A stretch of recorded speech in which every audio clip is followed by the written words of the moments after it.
Capítulo 14. O ministério em favor dos ricos. Cornélio, o centurião romano, era homem de fortuna e de nobre nascimento. Ocupava uma posição de confiança e honra. Pagão pelo nascimento e pela educação, obtivera, mediante o contato com judeus, certo conhecimento do verdadeiro Deus e adorava-o, mostrando a sinceridade de sua fé pela compaixão para com os pobres. Ele dava esmola ao povo e de contínuo orava a Deus.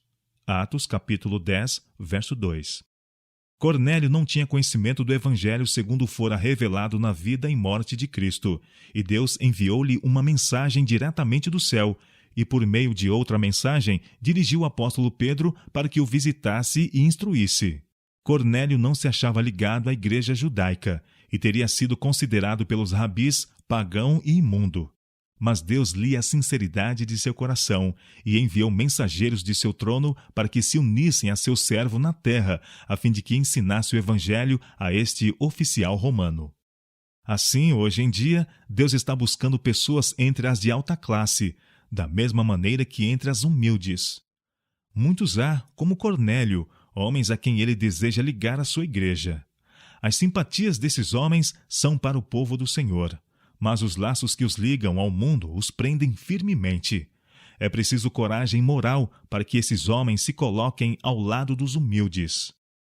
Esforços especiais se devem fazer por essas pessoas, que se acham em tão grande risco devido às responsabilidades e à convivência que têm. Muito se diz quanto ao nosso dever para com os pobres negligenciados. Não se deveria dar alguma atenção aos negligenciados ricos? Muitos consideram essa classe um caso perdido, e poucos fazem para abrir os olhos daqueles que, cegos e ofuscados pelo falso brilho da glória terrena, perderam o cálculo da eternidade. Milhares de ricos têm baixado ao túmulo inadvertidos. Mas, por mais indiferentes que pareçam, muitos entre eles são almas oprimidas. O que amar o dinheiro nunca se fartará de dinheiro, e quem amar a abundância nunca se fartará da renda. Eclesiastes capítulo 5, verso 10. Aquele que diz ao ouro fino, tu és a minha confiança, assim negaria a Deus que está em cima. Jó capítulo 31, versos 24 e 28. Nenhum deles, de modo algum, pode remir a seu irmão ou dar a Deus o resgate dele, pois a redenção da sua alma é caríssima e seus recursos se esgotariam antes. Salmo 49, versos 7 e 8. As riquezas e as honras mundanas não podem satisfazer a alma. Muitos dentre os ricos anseiam por alguma divina certeza, alguma esperança espiritual. Muitos anelam alguma coisa que lhes venha pôr termo à monotonia de uma vida sem objetivo. Muitos, em sua vida profissional, sentem a necessidade de alguma coisa que não possuem. Poucos entre eles vão à igreja, pois sentem que pouco benefício recebem. Os ensinos que recebem não lhes tocam o coração. Não lhes faremos nós nenhum apelo pessoal? Entre as vítimas da necessidade e do pecado encontram-se aqueles que já possuíram fortuna outrora.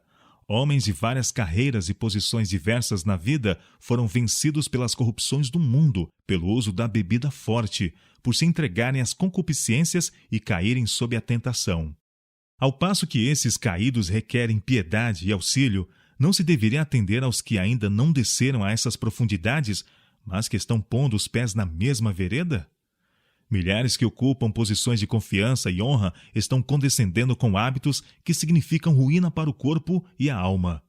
Ministros do Evangelho, estadistas, escritores, homens de fortuna e de talento, homens de vasta capacidade comercial, de aptidões para ser úteis, encontram-se em perigo mortal, porque não reconhecem a necessidade do domínio de si mesmos em todas as coisas. É necessário que se lhe chame a atenção para os princípios de temperança, não por maneira estreita e arbitrária, mas à luz do grande desígnio de Deus para a humanidade. Pudessem os princípios da verdadeira temperança, se eles assim apresentados, e muitos dentre as classes mais elevadas haveriam de reconhecer seu valor e aceitá-los com sinceridade.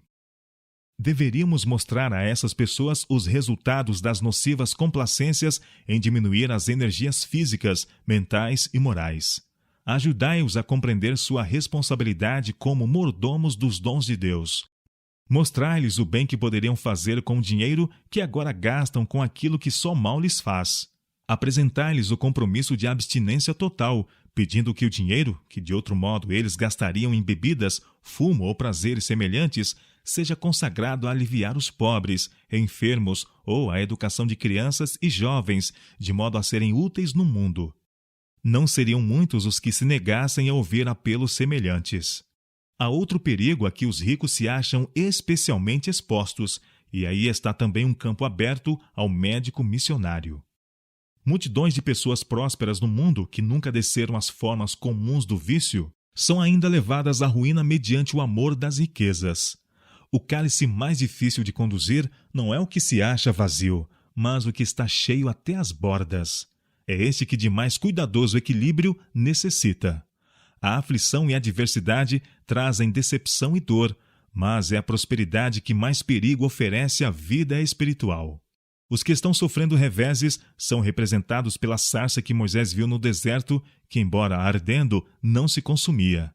O anjo do Senhor estava no meio da sarça. Assim, na perda e na aflição, o brilho da presença do invisível se encontra conosco para nos confortar e suster. Frequentemente solicitam-se orações para os que estão padecendo por doença ou adversidade. Nossas orações são, entretanto, mais necessitadas pelos homens a quem foram confiadas prosperidade e influência. No vale da humilhação, onde os homens sentem sua necessidade e confiam em que Deus lhes guiará os passos, há relativa segurança. Mas aqueles que se acham, por assim dizer, em elevados pináculos e que, devido à sua posição, se julgam possuidores de grande sabedoria, estes se encontram no maior perigo. A menos que esses homens tornem Deus a sua confiança, hão de por certo cair. A Bíblia não condena ninguém por ser rico, uma vez que haja adquirido suas riquezas honestamente. Não o dinheiro, mas o amor do dinheiro é a raiz de todos os males. É Deus que dá aos homens poder para adquirir fortuna, e nas mãos daquele que agir como mordomo de Deus, empregando seus meios altruistamente, a fortuna é uma bênção, tanto para seu possuidor como para o mundo. Muitos, porém, absorvidos em seus interesses nos tesouros mundanos, tornam-se insensíveis aos reclamos de Deus e às necessidades de seus semelhantes. Consideram sua riqueza como um meio de glorificarem a si mesmos. Acrescentam casa a casa, terra a terra, enchem sua casa de luxo, enquanto tudo ao seu redor são seres humanos em miséria e crime, em enfermidade e morte. Aqueles que assim consagram sua existência ao serviço do próprio eu estão desenvolvendo em si mesmos não os atributos de Deus, mas os do maligno. Esses homens estão necessitados do Evangelho, precisam desviar os olhos da vaidade das coisas materiais para a contemplação das preciosidades das imperecíveis riquezas. Necessitam aprender a alegria de dar, a bem-aventurança de ser colaboradores de Deus.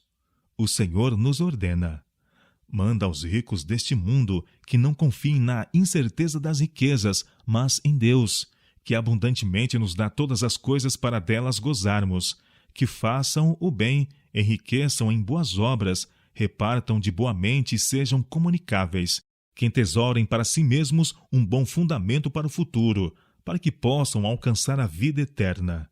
1 Timóteo capítulo 6, versos 17 a 19. Não é por nenhum toque casual, acidental, que almas ricas, amantes do mundo, podem ser atraídas a Cristo. Essas pessoas são muitas vezes a de mais difícil acesso. É preciso, em seu favor, um esforço pessoal da parte de homens e mulheres dotados de espírito missionário, que não fracassem nem desanimem. Alguns são especialmente habilitados a trabalhar nas classes mais elevadas. Estes devem buscar de Deus sabedoria para saber como alcançar essas pessoas, não somente por uma relação casual com elas, mas para, mediante esforço pessoal e fé viva, despertá-las para as necessidades da alma, levá-las ao conhecimento da verdade, tal como é em Jesus. Muitos supõem que, para se aproximar das classes mais altas, é preciso adotar uma maneira de vida e um método de trabalho que se harmonizem com seus fastidiosos gostos. Uma aparência de riqueza, custosos edifícios, caros vestidos, equipamentos e ambiente, conformidade com os costumes do mundo, o artificial polimento da sociedade da moda, cultura clássica, as graças da oratória são considerados essenciais. Isso é um erro. O caminho dos métodos do mundo não é o caminho de Deus para alcançar as classes mais elevadas. O que na verdade os tocará é uma apresentação do Evangelho de Cristo feita de modo coerente e isento de egoísmo. A experiência do apóstolo Paulo, ao defrontar-se com os filósofos de Atena, encerra uma lição para nós. Ao apresentar o Evangelho no Areópago, Paulo enfrentou a lógica com a lógica, ciência com a ciência, filosofia com filosofia.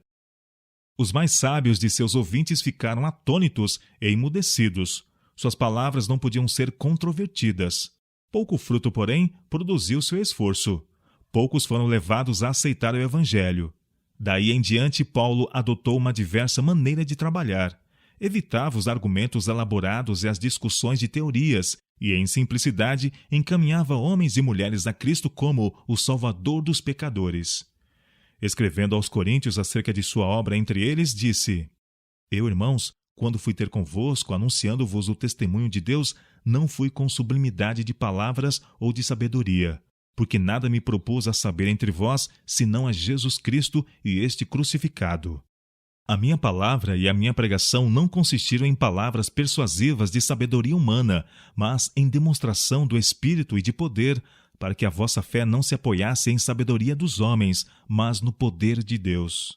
1 Coríntios capítulo 1, versos 1, 2, 4 e 5. E ainda em sua epístola aos Romanos, ele diz: Não me envergonhe do Evangelho de Cristo, pois é o poder de Deus para a salvação de todo aquele que crê, primeiro do judeu e também do grego. Romanos capítulo 1, verso 16. Portem-se os que trabalham com as classes mais altas com verdadeira dignidade, lembrando-se de que os anjos são seus companheiros. Conservem eles o tesouro do espírito e do coração cheio de está escrito. Guardem na memória as preciosas palavras de Cristo. Elas devem ser apreciadas muito acima do ouro e da prata. Cristo disse que seria mais fácil a um camelo passar pelo fundo de uma agulha do que um rico entrar no reino de Deus. No trabalho a fazer por essa classe, apresentar-se-ão muitos desânimos, muitas revelações pungentes terão lugar, mas todas as coisas são possíveis com Deus. Ele pode e há de operar mediante instrumentos humanos na mente dos homens cuja vida tem sido consagrada a ganhar dinheiro. Há milagres a se operarem na genuína conversão, milagres agora não discernidos. Os maiores homens da terra não se encontram além do alcance de um Deus poderoso em maravilhas. Se aqueles que são seus colaboradores cumprirem valorosa e fielmente o seu dever, Deus converterá homens que ocupam posições de responsabilidade, homens de intelecto e de influência. Por meio do poder do Espírito Santo, muitos serão levados a aceitar os divinos princípios. Quando se tornar claro que o Senhor espera que eles, como seus representantes, aliviem a sofredora humanidade, muitos a isso corresponderão, dando de seus meios, juntamente com sua simpatia, para o benefício dos pobres. À medida que sua mente é assim afastada dos próprios interesses egoístas, muitos se entregarão a Cristo. Com seus talentos de influência e meios, unir-se-ão de boa vontade à obra de beneficência com o humilde missionário que foi instrumento de Deus em sua conversão. Pelo devido emprego de seus tesouros terrenos, ajuntarão para si um tesouro nos céus que nunca acabe, onde não chega ladrão e a traça não rói. Lucas capítulo 12, verso 33. Quando convertidos a Cristo, muitos se tornarão na mão de Deus instrumentos para trabalhar em favor de outros de sua classe. Sentirão ser-lhes confiada uma dispensação do Evangelho para aqueles que fizeram deste mundo o seu tudo. O tempo e o dinheiro serão a Deus consagrados, devotados o talento e a influência à obra de ganhar almas para Cristo. Unicamente a eternidade revelará o que tem sido realizado por esta espécie de ministério. Quantas almas, enfermas de dúvida e cansadas do mundanismo e do desassossego, têm sido levadas ao grande restaurador, que anseia salvar perfeitamente a todos quantos a ele se achegam. Cristo é um Salvador ressurgido, e a salvação